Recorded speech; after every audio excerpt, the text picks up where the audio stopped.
Okay, in this video we're going to talk about validation rules. There are two types of validation rules. Field validation rules, which we'll talk about first, and then table validation rules.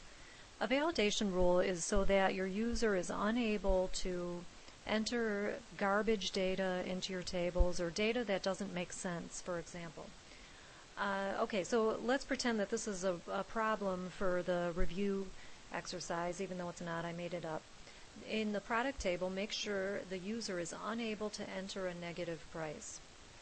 So here we're being asked to set up the table so that the price field cannot contain a negative number. Note that there's only one field being referred to in this particular problem. And when it's only one field, that makes it a field validation rule. So that's the difference between field and table, which we'll do next. The field only applies to one field in the table.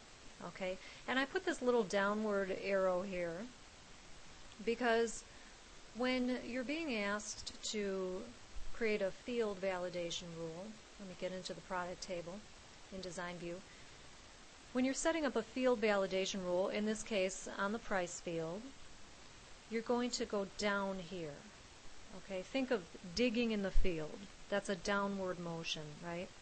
So I'm going to select price and then head straight down to the bottom of the screen, and there are these two areas here, validation rule and validation text. The validation rule is where you lay down the law and you set the criteria that needs to be met. I'll do it now. In this case, it's, let me zoom on this, the price must be greater than or equal to 0. Greater than or equal to 0. Okay? Meaning the price cannot be negative.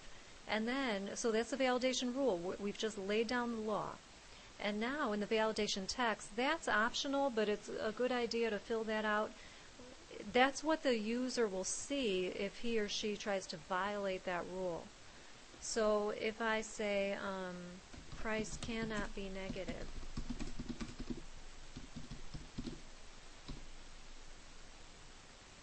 that should do it. Okay, we'll say yes. Okay, now let me try to change this price, for example, the price of the potting soil to negative $16.50. Alright, as soon as I get away from that cell in the table, I get the validation text popping up. Price cannot be negative. Okay, so that's an example of a validation rule, and it won't let you continue until you do something about this. So in this case, you know, if you ever get hung up or something, and you're stuck and you're in this like never-ending loop of having the not being able to get away from the table or getting away from that little cell there, and having the message box popping up, just hit the. It's because you're in edit mode here. You see the little pencil. To get out of edit mode, just hit the escape button on the keyboard a couple of times in this case, and now that's gotten me back to normal. So that's a validation, or that's a field validation rule. Let's do one more. Let's say, okay, so price cannot be negative. Let's say the weight cannot be negative also, right? That doesn't make sense to have a negative weight. Nothing weighs negative amount. So let's go back to the design here. I'm going to select the weight in pounds field here, and then like I said, this is a field validation rule, so we go digging in the field. That's a downward motion. I'm coming down here, and for the validation rule, okay, oh, I meant to zoom, not build. You could do it with the build as well. Okay, so validation rule, greater than or equal to 0, just like with the price in that case. And then what about the validation text?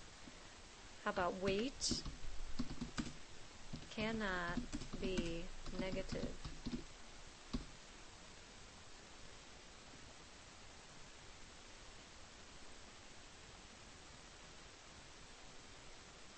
Okay, and there you have it.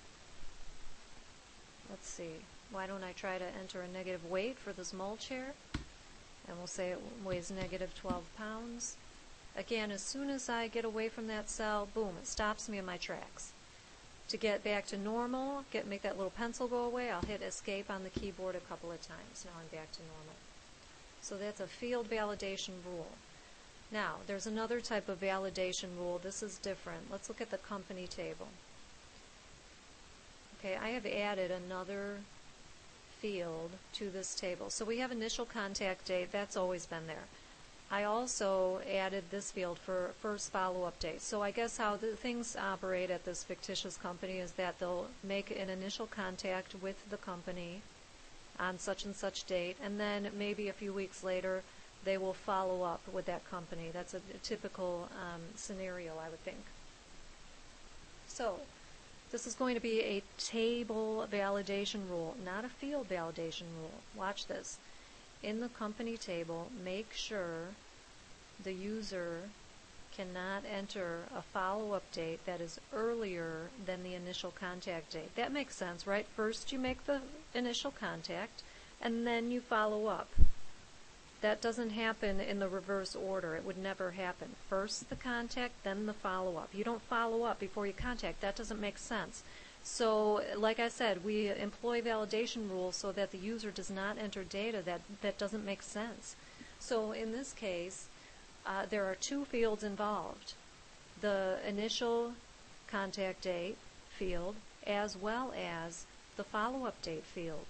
When you have two fields involved, you cannot accomplish it with the simple field validation rule like we did with the price and the weight.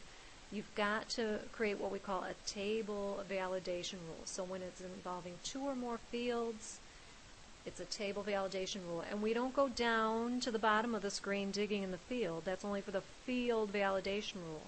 For a table validation rule, we're going to go up to the top of the screen. So let's do it. Here we are in design mode or design view. And like I said, we're not going down, we are going up, specifically up here. And you don't have to worry about selecting a field in advance. That's only the field validation rule. Doesn't matter what's selected, we go straight up to this button here, the property sheet. Okay, and then I open up the property sheet. So this is these are the properties for the whole table. These down here are properties for the selected field. But we don't care about those in this instance. This is a table validation rule, and we need to open the property sheet for the entire table. So that's what I've done here. Okay, and then the validation rule, let me zoom on this. We have to make sure that the initial contact date is earlier, or in this case less than, the first follow-up date. So when you're referring to fields, which you will be, you have to put them in square brackets. You have to be very careful about your typing. In fact, a better way to go about this would really be to do the build instead and find those fields and double click them rather than type them from scratch, because then you're opening the door to human error. So why don't I double click initial contact date. We know it's got to be earlier than the follow-up date. We don't express earlier than in English. We express it as less than. Dates are really just numbers. That's the computer's. The computer stores dates as numbers. We're the ones who need, months and years and stuff to make sense of them. But the computer stores dates as hard numbers. So yesterday was less than today. Tomorrow is greater than today, and so on. But anyway, so earlier would be a less than. Okay, so initial contact date is less than the first follow-up date. And that's it. Okay, so there's your table validation rule, and then you also have the validation text. So why don't we say something like follow-up date cannot be earlier than initial contact date. Okay, just a nice user-friendly, very explicit error message. All right, we'll save that. Yes, yes. Let's see what we have. Alright, moving over here, I have the initial contact date. Let me get in here, and the initial contact date was May 7th of 2012. Let's say I'm following up with this company today. Today is 9/26/11. Oh, no. That won't work. Oh, well, yeah, okay, let's go with it. 9/26/11. This violates the rule that we set up for the follow-up date being greater. It must be greater than the initial contact date. So let's get away from this cell, and you may think, okay, well, it let her do it. It took the information in, but wait a minute. When you're doing a table validation rule, everything is fine if you're staying on that same row, and then as soon as you go away from that row and try to click somewhere else, like I'll click down here, boom, stops me in my tracks. Okay, so here's my validation text that's displaying because I violated the rule. Alright, so again, you can hit escape a couple of times, or in this case, why don't I go ahead and change the date? We'll make it 2012, we'll pretend it's next year, and then everything's fine. Okay, so really what I want you to remember is,